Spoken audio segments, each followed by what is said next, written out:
Welcome once again to the Rashi Nosh. I'm Pastor Matt. I'm Kara. Thank you for joining us again. This week we are in Paraschat Wajeschew. And just like last week, we have some family drama. We have some reconciliation that needs to take place. I feel like you could have a soap opera about this particular section of the scripture. There's a lot of drama that happens. This is that famous Torah portion about the coat of many colors. In Hebrew, this is a ketonet pasim. And I'm telling you that because we're going to come back to that in just a little bit about what this means, a ketonet pasim, and another word that it's related to. But I wanted to talk a little bit about unintended consequences because Rashi seems to say, more than imply, that the reason that there was this contentiousness between Joseph and his brothers, it at least was amplified by this gift of this coat. And I love what you had said earlier as we were talking about this lesson about, well, was it that everybody got a coat and his was just more special? No, it's just he was the only one that got this gift. And we as parents, we have 3 children. They're all adults now. Our youngest is 19.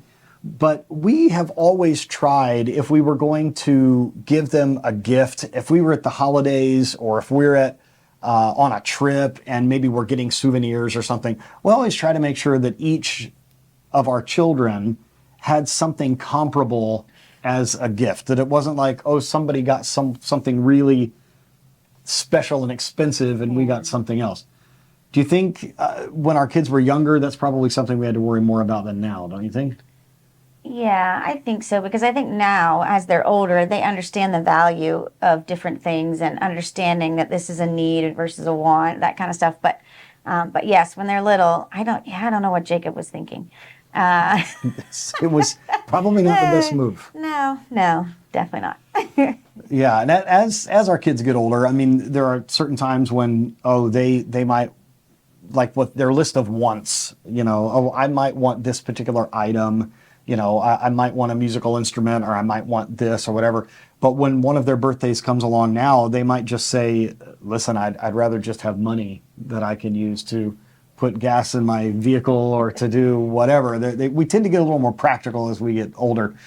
But this whole thing, let me just read this verse here. We're in chapter 37 of Genesis, and it says that Joseph, more than all of his sons, was a child in his old age, and he made him a fine woolen tunic. And his brothers saw that it was he whom their father loved most of all his brothers, and so they hated him, and they were not even able to speak to him peaceably.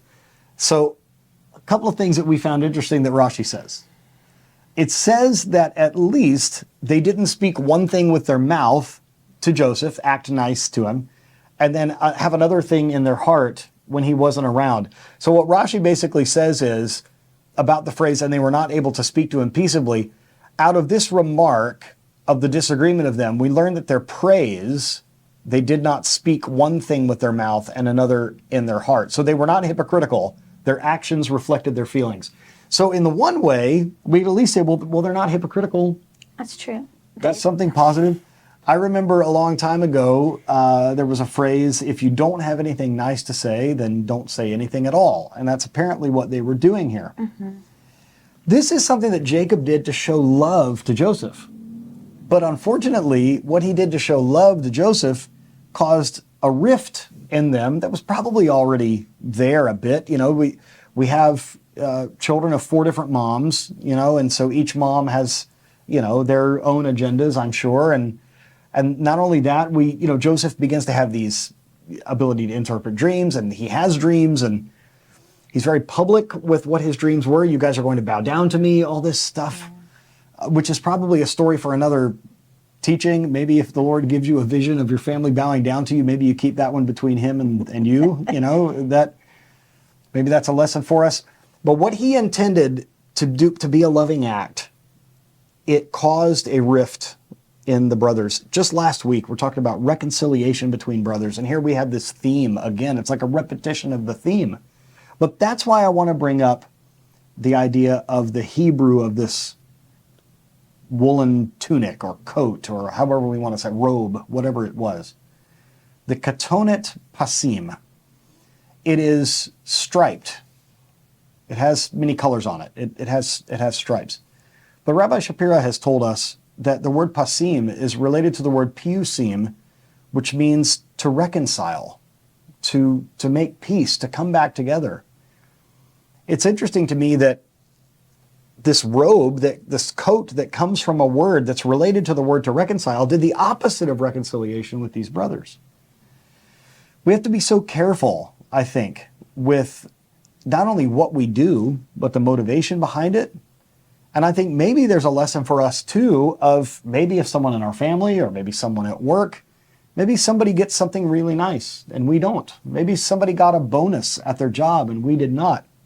And how do we respond to that? Do we make peace? Do we just sit in jealousy and anger and we're mean to someone? Sometimes it seems unfair when someone gets something that we don't. And maybe even it is. Maybe it is unfair. But the reaction that we have, I don't think should be the one that Joseph's brothers have.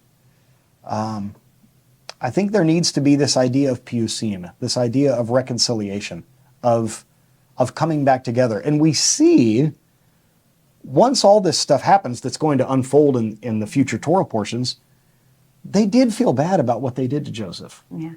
They did want to reconcile with him. They were grateful that he was alive and that he was okay.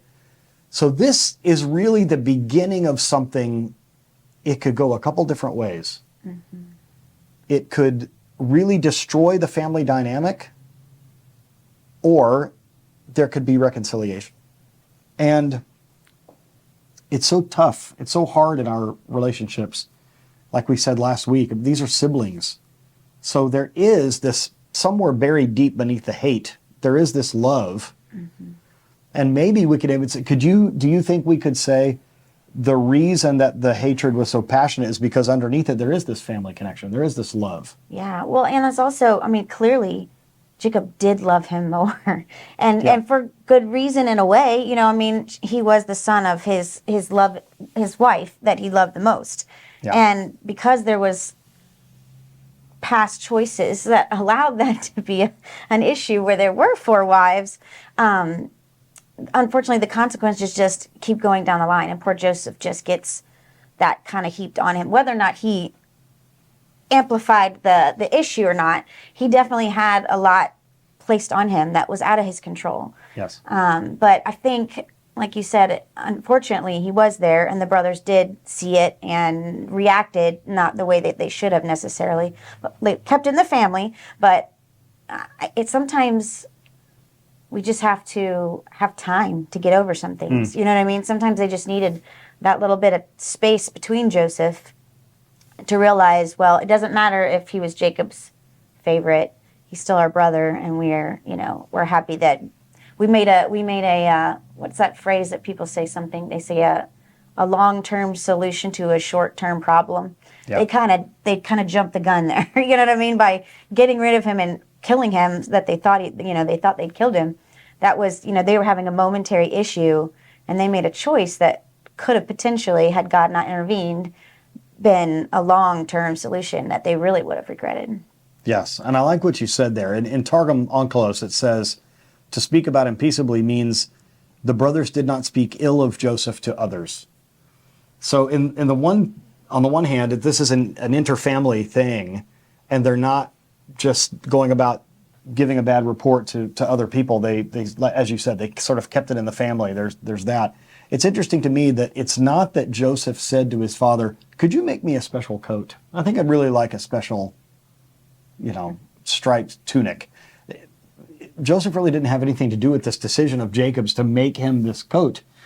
And in a way, like I said, Rashi seems to at least imply, if not say directly, that the problems between Joseph and his brothers are somewhat, the blame is somewhat placed on Jacob for doing this thing.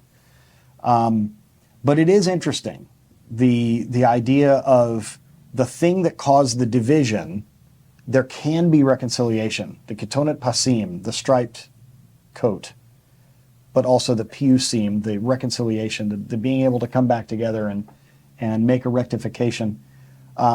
Last thing that I will say is Rabbi Shapira has said before that this is a wonderful picture.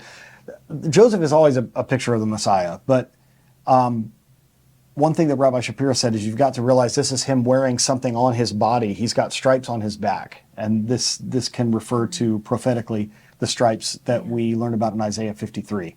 By his stripes we are healed. So this is something that Jacob did. It had a certain result, but in the end, because love between family members should be deeper than just the connection that you have to a friend. There should be that deep connection, and that deep connection can be repaired. There's hope for that, and we certainly see that with Joseph. For the rest of the book of Genesis, we're going to be talking about the life of Joseph all the way up through his death, and so this is a narrative that's going to be playing out in very interesting ways. And like I said, it's almost like a soap opera. I kind of feel like if you made this into a movie, people would find it unrealistic. Yeah, it's true. There's so many ups and downs. Thank you for joining us for the Rashi Nash again for Paraschat Wajeschew. We want to wish you and your family all the richest blessings from God. And thank you for tuning in with us. Subscribe to this channel so you can see these videos every week. Shalom.